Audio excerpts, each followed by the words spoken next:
Good morning, everyone. I'm David Watches, and this is my series on ready-to-play 5-room dungeons for Dungeons & Dragons 5th edition. If you've never heard of the 5-room dungeon model before, here's a quick summary.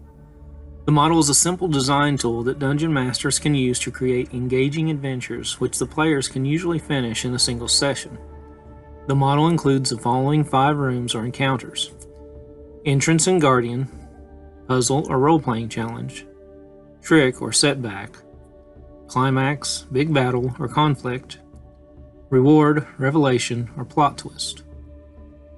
Using this model is fairly easy, but allows for an infinite variety of dungeons, which I will demonstrate in this series. In each video, I'll provide relevant information on the dungeon so you'll know where you can use it in your own setting, adventure hooks to draw your characters in, and how to run each encounter within your dungeon.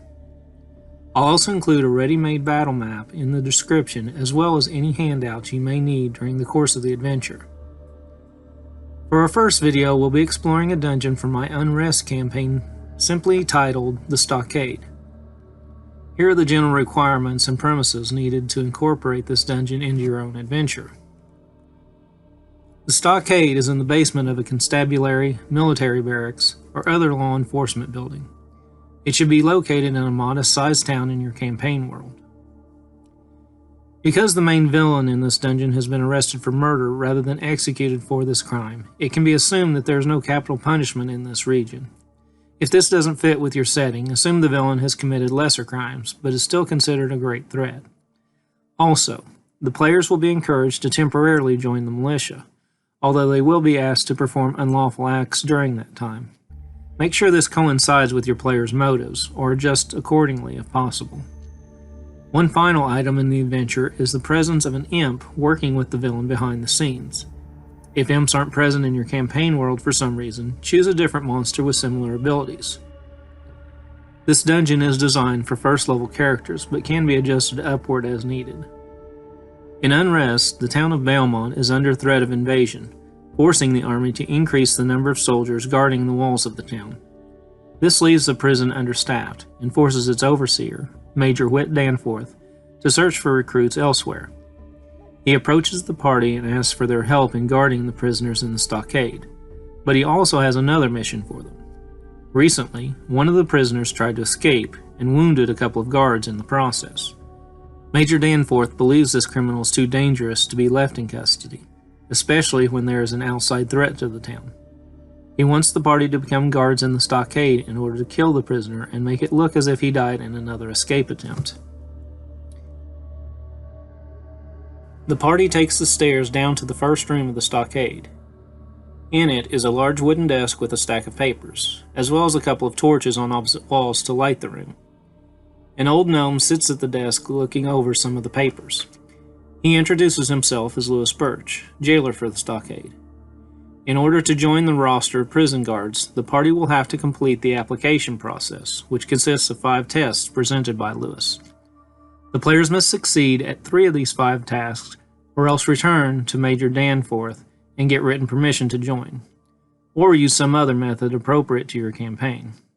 Persuading Lewis to allow them in is difficult but possible, postponing the application process indefinitely.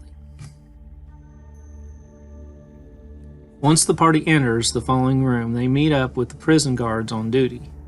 All the guards in this lounge are playing cards and welcome the players to join the game. The goal of the PCs at this point is to get the guards to end their shift early so there are no witnesses to their attack on the dwarf prisoner. Give the party an opportunity to use creative methods for getting the guards out, but here are a couple possible options. By joining the card game, the party could bet their shifts against the guards' shifts and intentionally lose the game. Another option is to pay for the guards' drinks at the local tavern and persuade them to leave early to get those drinks. If the party comes up with some other non-combat option that seems like a plausible way to get the guards to leave early, allow it to work after a single easy skill check. Should they fail at this task, the party simply needs to return or stick around until the end of the other guard's shift.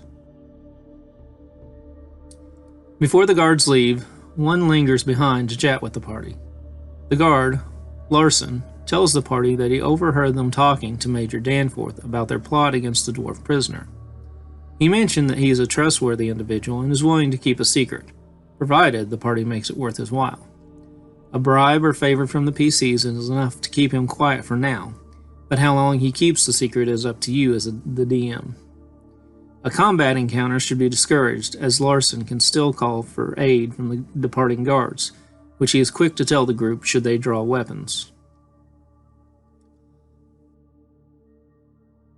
Once the party reaches the prison cell, they'll find 5 other prisoners along with their target, the dwarf known as Nor Oddfinger.